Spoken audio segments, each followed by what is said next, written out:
Chào mừng quý vị và các bạn đã quay trở lại với kênh Trí Tuệ Tài Chính. Tôi là Trần Phong, người sẽ đồng hành cùng quý vị trong chuyên mục phân tích chuyên sâu ngày hôm nay. Chỉ trong một đêm, một thông báo từ cựu Tổng thống Donald Trump đã khiến cả thế giới tài chính chao đảo. Bắt đầu từ ngày 1 tháng 10 năm 2025, một loạt thuế quan mới được công bố. 25% lên xe tải nhập khẩu, 50% với tủ bếp và nội thất, 30% với đồ bọc đệm, và một con số không tưởng, 100% thuế quan với dược phẩm có bản quyền nếu chúng không được sản xuất ngay trên đất Mỹ.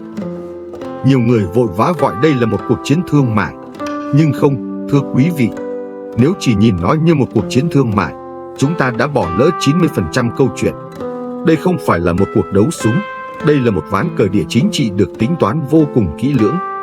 Một ván cờ mà ở đó, thuế quan không còn là công cụ kinh tế, nó chính là vũ khí. Và trong ván cờ này, một nhân vật quen thuộc, một vị vua của sự hỗn loạn và an toàn, đang lặng lẽ đứng sau cánh gà, chờ đợi thời khắc của mình trỗi dậy. Đó chính là vàng. Trong 14 phút tới, chúng ta sẽ không chỉ phân tích những con số thuế quan khô khan. Chúng ta sẽ cùng nhau bóc tách 7 nước cờ chiến lược đằng sau quyết định này, giải mã cuộc khủng hoảng lạm phát đang âm ỉ hình thành, và quan trọng nhất, tìm ra con đường đi cho tài sản của chính chúng ta. Và hãy ở lại đến cuối video, bởi vì nước cờ thứ 7, một yếu tố ẩn giấu mà rất ít người nhận ra, sẽ là chìa khóa quyết định ai là người chiến thắng trong thập kỷ tới. Để hiểu được sức công phá của những con số này, hãy tạm rời xa phố Wall và đến với câu chuyện của anh Long, một chủ xưởng gỗ xuất khẩu ở Bình Dương mà tôi có dịp trò chuyện. 15 năm qua, anh đã xây dựng cơ nghiệp của mình từ hai bàn tay trắng. Sản phẩm tủ bếp và nội thất của anh, với chất lượng tốt và giá cả cạnh tranh, đã có mặt trong hàng ngàn ngôi nhà ở Mỹ. Hợp đồng lớn nhất của anh là với một chuỗi siêu thị nội thất lớn ở bang California. Giấc mơ Mỹ của anh được xây dựng bằng mồ hôi và công sức của hàng trăm công nhân Việt Nam, tưởng chừng như đang rất rực rỡ. Thế rồi, thông báo thuế quan 50% ập đến. Chỉ sau một đêm, toàn bộ mô hình kinh doanh của anh bị đe dọa. Đối tác Mỹ gọi điện, họ nói rằng với mức thuế này, giá sản phẩm của anh sẽ còn đắt hơn hàng sản xuất tại Mexico. Họ buộc phải xem xét lại toàn bộ đơn hàng. Anh Long nói với tôi, giọng đầy cay đắng: "Thưa thầy, đây đâu phải là cạnh tranh sòng phẳng. Đây là một bức tường thành mà người ta dựng lên trước mặt mình. Tôi phải làm gì với hàng trăm công nhân đang chờ việc đây?" Câu chuyện của anh Long không phải là cá biệt. Nó là câu chuyện của hàng triệu doanh nghiệp trên khắp thế giới, từ Mexico, Trung Quốc đến Đức và Nhật Bản. Họ không phải là đối thủ trong một cuộc chiến thương mại. Họ là những quân cờ trên một bàn cờ lớn hơn rất nhiều. Bàn cờ đó có tên là địa chính trị. Và khi thuế quan trở thành vũ khí, người đầu tiên chảy máu chính là những người lao động và những doanh nghiệp như của anh Long. Chính từ những giọt máu đó, một cơn bão lạm phát bắt đầu hình thành. Nước cờ đầu tiên, lớp vỏ bảo hộ và lõi cứng địa chính trị. Tại sao lại là xe tải, tủ bếp và đặc biệt là dược phẩm? Đây không phải là những lựa chọn ngẫu nhiên.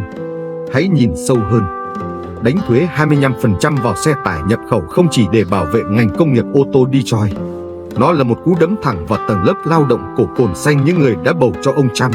Một lời hứa hẹn rằng việc làm của họ sẽ được bảo vệ. Đánh thuế 50% vào nội thất không chỉ nhắm vào các nhà sản xuất châu Á, mà còn là một đòn tâm lý vào giấc mơ ngôi nhà Mỹ của tầng lớp trung lưu, buộc họ phải nhận ra cái giá của sự phụ thuộc vào hàng nhập khẩu. Nhưng đòn đánh hiểm hóc nhất chính là 100% thuế quan vào dược phẩm. Đây là nước cờ biến thương mại thành vấn đề an ninh quốc gia. Thông điệp rất rõ ràng, chúng tôi không thể để sức khỏe của người dân Mỹ phụ thuộc vào chuỗi cung ứng từ một quốc gia có thể trở thành đối thủ. Covid-19 đã cho họ một bài học đắt giá về sự mong manh của chuỗi cung ứng toàn cầu. Bây giờ, họ đang dùng thuế quan để buộc các tập đoàn dược phẩm khổng lồ phải hồi hương, phải xây dựng nhà máy trên đất Mỹ. Đây là chủ nghĩa bảo hộ trong hình hài cao quý nhất của nó, bảo vệ sinh mạng người dân. Nhưng cái giá của sự bảo hộ này, không sớm thì muộn, chính người dân Mỹ sẽ phải trả qua từng viên thuốc mà họ mua, và đó chính là lạm phát. Nước cờ thứ hai, kích hoạt quả bom lạm phát nhập khẩu. Lạm phát mà chúng ta biết trong 2 năm qua phần lớn đến từ chính sách in tiền và đứt gãy chuỗi cung ứng sau đại dịch. Nhưng loại lạm phát mà chính sách thuế quan này tạo ra còn nguy hiểm hơn. Nó được gọi là lạm phát nhập khẩu. Hãy tưởng tượng, chiếc tủ bếp mà anh Long sản xuất, trước đây đến tay người tiêu dùng Mỹ với giá 1.000 đô la. Giờ đây, với 50% thuế, nó sẽ có giá ít nhất là 1.500 đô la. Doanh nghiệp nhập khẩu có hai lựa chọn, hoặc là chấp nhận mất lợi nhuận, hoặc là đẩy cái giá 500 đô la chênh lệch đó cho người tiêu dùng. Và quý vị đoán xem họ sẽ chọn cách nào? Đây không phải là sự tăng giá của một vài mặt hàng. Nó là sự tăng giá của hàng ngàn sản phẩm, từ chiếc xe bạn lái, viên thuốc bạn uống, đến cái bàn bạn ngồi. Nó ăn mòn sức mua của đồng tiền một cách tàn nhẫn. Và điều này đẩy Cục Dự trữ Liên bang Mỹ, Fed, vào một thế cờ cực kỳ hiểm nghèo, một thế tiến thoái lưỡng nan. Nước cờ thứ ba, gài bẫy Cục Dự trữ Liên bang, Fed. Trong suốt một năm qua, Fed đã phải vật lộn để kéo lạm phát từ đỉnh 9% trở về mục tiêu 2%. Họ đã phải nâng lãi suất lên mức cao nhất trong nhiều thập kỷ, chấp nhận rủi ro suy thoái kinh tế. Giờ đây, khi lạm phát vừa có dấu hiệu hạ nhiệt, thì cú đấm thuế quan này lại dội một gáo nước lạnh. Nó đẩy một làn sóng lạm phát mới vào nền kinh tế, nhưng lần này không phải do cầu kéo, mà do chi phí đẩy. Fed đứng trước một ngã ba đường tử thần. Nếu họ tiếp tục giữ lãi suất cao hoặc tăng thêm để chống lại làn sóng lạm phát mới này, họ có nguy cơ bóp nghẹt nền kinh tế, đẩy hàng triệu người vào cảnh thất nghiệp. Nhưng nếu họ sợ hãi suy thoái mà vội vã hạ lãi suất, lạm phát sẽ bùng lên như một con quái vật được tháo cũi, có thể phá hủy hoàn toàn giá trị của đồng đô la. Chính sách tiền tệ, vốn được cho là độc lập, giờ đây lại bị chính trị kéo vào một ván bài sinh tử. Sự do dự của Fed, sự thiếu quyết đoán của họ trong giai đoạn này sẽ là tín hiệu rõ ràng nhất cho các nhà đầu tư rằng hệ thống tiền tệ đang mất kiểm soát. Nước cờ thứ tư, phân mảnh chuỗi cung ứng toàn cầu. Tác động của thuế quan không chỉ dừng lại ở biên giới nước Mỹ. Nó giống như một tảng đá ném xuống mặt hồ phẳng lặng, tạo ra những gợn sóng lan tỏa khắp toàn cầu. Trung Quốc, Liên minh châu Âu, Nhật Bản, Hàn Quốc, họ sẽ không ngồi yên. Các đòn trả đũa thuế quan chắc chắn sẽ được tung ra. Họ sẽ nhắm vào đâu? Có thể là đậu nành của nông dân Mỹ, máy bay Boeing hay những chiếc iPhone. Một cuộc chiến thương mại toàn diện có nguy cơ bùng nổ. Nhưng hậu quả sâu xa hơn cả những đòn trả đũa, đó là sự sụp đổ của niềm tin. Kỷ nguyên toàn cầu hóa, nơi các tập đoàn đi tìm nơi sản xuất rẻ nhất để tối ưu hóa chi phí, đã thực sự kết thúc. Giờ đây, khẩu quyết không còn là tối ưu hóa chi phí, mà là đa dạng hóa để sống sót. Các công ty sẽ buộc phải xây dựng các chuỗi cung ứng song song. Một cho thị trường Mỹ, một cho thị trường Trung Quốc, một cho phần còn lại của thế giới. Điều này có nghĩa là gì? Mọi thứ sẽ trở nên đắt đỏ hơn một cách có hệ thống. Chi phí vận chuyển, chi phí lưu kho, chi phí xây dựng nhà máy mới, tất cả sẽ cộng vào giá thành sản phẩm. Đây không phải là lạm phát tạm thời, đây là sự thiết lập một mặt bằng giá mới, cao hơn vĩnh viễn. Và khi giá trị của tiền giấy bị bào mòn một cách có cấu trúc như vậy, dòng tiền thông minh sẽ tự biết phải tìm về đâu. Nước cờ thứ 5, vàng, vị vua trở lại từ sau cánh gà. Trong ngắn hạn, chúng ta có thể thấy một nghịch lý. Đồng đô la Mỹ có thể mạnh lên. Tại sao? Bởi vì khi thế giới bất ổn, người ta vẫn có xu hướng tìm về USD như một nơi trú ẩn tạm thời. Thêm vào đó, nếu Fed buộc phải giữ lãi suất cao lâu hơn dự kiến để chống lạm phát, điều đó cũng hỗ trợ cho sức mạnh của đồng bạc xanh. Vàng, vốn được định giá bằng USD, có thể sẽ chịu một áp lực điều chỉnh trong ngắn hạn. Nhiều nhà đầu tư non tay sẽ hoảng sợ và bán ra. Nhưng đó chỉ là một màn sương che mắt. Hãy nhìn vào bức tranh lớn. Những chính sách này đang làm xói mòn nền tảng của hệ thống tài chính toàn cầu được xây dựng dựa trên đồng đô la. Nó tạo ra sự bất ổn, sự nghi ngờ và sự mất niềm tin. Và trong một thế giới mất niềm tin, người ta không tin vào lời hứa của chính trị gia. Người ta không tin vào khả năng của các ngân hàng trung ương. Người ta chỉ tin vào thứ gì đó hữu hình, có giá trị nội tại và đã tồn tại qua hàng ngàn năm văn minh. Đó chính là vàng. Hãy xem các ngân hàng trung ương đang làm gì. Trong 2 năm qua, họ đã mua vàng với tốc độ kỷ lục. Nga, Trung Quốc, Ấn Độ, Thổ Nhĩ Kỳ, họ đang âm thầm tích trữ vàng như một cách để đa dạng hóa khỏi đồng đô la, để phòng ngừa rủi ro địa chính trị. Họ hiểu rằng trong một thế giới bị phân mảnh, vàng không chỉ là một tài sản, nó là một công cụ quyền lực. Chu kỳ tăng giá của vàng được thúc đẩy bởi các chính sách này không diễn ra trong vài ngày hay vài tuần. Nó là một chu kỳ kéo dài nhiều năm.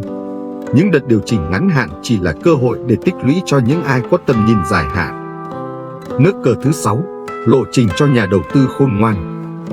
Vậy, đứng trước bàn cờ phức tạp này, chúng ta, những nhà đầu tư cá nhân, nên làm gì? Bạn có đang cảm thấy hoang mang không? Đó là một cảm xúc tự nhiên, nhưng sợ hãi không phải là một chiến lược, tri thức mới là chiến lược. Đầu tiên, hãy chấp nhận sự biến động. Đừng hoảng sợ trước những nhịp điều chỉnh ngắn hạn của vàng. Như đã phân tích, chúng là không thể tránh khỏi khi đồng USD có những con sóng ngắn. Hãy xem đó là cơ hội. Nếu bạn là nhà đầu tư tích sản dài hạn, phương pháp trung bình giá là người bạn tốt nhất. Mua một cách đều đặn, bất kể giá lên hay xuống, để tích lũy một tài sản sẽ bảo vệ bạn trong tương lai. Thứ hai, quản trị rủi ro là tối quan trọng. Thị trường trong giai đoạn tới sẽ cực kỳ khó lường. Tuyệt đối không sử dụng đòn bẩy quá mức. Nếu bạn giao dịch ngắn hạn, phải có kỷ luật cắt lỗ sắt đá. Hãy xác định trước điểm thoát ra trước cả khi bạn bước vào một vị thế. Đừng để một giao dịch thua lỗ phá hủy toàn bộ tài khoản của bạn. Thứ ba, và đây là điều quan trọng nhất, đa dạng hóa. Đừng bao giờ đặt tất cả trứng vào một giỏ, kể cả đó là giỏ vàng. Một danh mục đầu tư khôn ngoan trong giai đoạn này nên bao gồm: một phần vàng vật chất để bảo vệ giá trị cốt lõi, một phần tiền mặt để nắm bắt cơ hội khi thị trường sụp đổ, và một phần tài sản có khả năng tạo ra dòng tiền, chẳng hạn như bất động sản cho thuê ở vị trí tốt hoặc cổ phiếu của các công ty thiết yếu. Trả cổ tức đều đặn. Sự cân bằng này sẽ giúp bạn không chỉ sống sót qua cơn bão mà còn có thể vươn lên mạnh mẽ hơn. Và bây giờ là nước cờ cuối cùng, nước cờ thứ 7, yếu tố ẩn giấu mà tôi đã nhắc đến ở đầu video. Nước cờ thứ 7, tái định hình trật tự năng lượng và tiền tệ toàn cầu. Thuế quan chỉ là màn kịch mở đầu. Mục tiêu cuối cùng không chỉ là đưa việc làm về Mỹ hay giảm thâm hụt thương mại. Mục tiêu sâu xa hơn là làm suy yếu các đối thủ cạnh tranh và củng cố vị thế bá chủ của Mỹ trong một trật tự thế giới mới. Nhưng quyền bá chủ của đồng đô la không chỉ dựa vào sức mạnh quân sự, nó còn dựa vào một thỏa thuận ngầm gọi là petrodollar, dầu mỏ được giao dịch độc quyền bằng đô la Mỹ.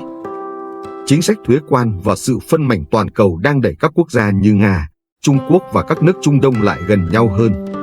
Họ đang tích cực xây dựng các hệ thống thanh toán thay thế, tìm cách giao dịch năng lượng bằng các loại tiền tệ khác. Khi một thùng dầu có thể được mua bán bằng đồng nhân dân tệ, đồng rúp, hay thậm chí là một loại tiền tệ được bảo chứng bằng vàng, đó sẽ là hồi chuông báo tử cho hệ thống petrodollar. Đây mới chính là cuộc chiến thực sự. Và trong cuộc chiến đó, vàng từ một tài sản trú ẩn sẽ trở thành nền tảng cho một hệ thống tiền tệ mới. Ai nắm giữ vàng, người đó sẽ có tiếng nói trong việc định hình lại luật chơi tài chính của thế kỷ 21. Đây không còn là dự báo, nó đang diễn ra. Và chính sách thuế quan của Trump chỉ là một chất xúc tác, đẩy nhanh quá trình không thể đảo ngược này. Thưa quý vị, thuế quan không chỉ là một biện pháp thương mại. Nó là vũ khí địa chính trị. Nó là mồi lửa cho lạm phát. Nó là con dao hai lưỡi đang thách thức sự ổn định của hệ thống tiền tệ toàn cầu. Trong ngắn hạn, nó có thể tạo ra ảo ảnh về sức mạnh cho đồng đô la, nhưng về trung và dài hạn, nó chính là liều thuốc kích thích mạnh mẽ nhất cho một siêu chu kỳ của các tài sản thực, mà vàng sẽ đứng ở vị trí trung tâm. Lịch sử đã chứng minh, mỗi khi các chính trị gia đưa ra những quyết định cực đoan, làm suy yếu niềm tin vào tiền giấy, vàng lại âm thầm tỏa sáng. Ai nhìn thị trường bằng thước đo của từng ngày, từng giờ sẽ cảm thấy run sợ trước biến động.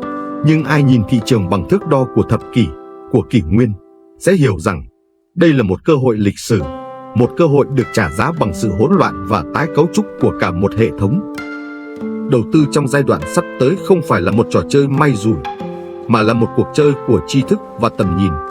Để chiến thắng, bạn cần được trang bị những phân tích sâu sắc và chuẩn xác nhất. Nếu bạn muốn tiếp tục đồng hành cùng chúng tôi trên hành trình giải mã những biến động phức tạp của nền kinh tế toàn cầu, hãy nhấn nút đăng ký kênh Trí Tuệ Tài Chính và bật chuông thông báo để không bỏ lỡ bất kỳ video nào. Cảm ơn quý vị đã theo dõi. Xin chào và hẹn gặp lại.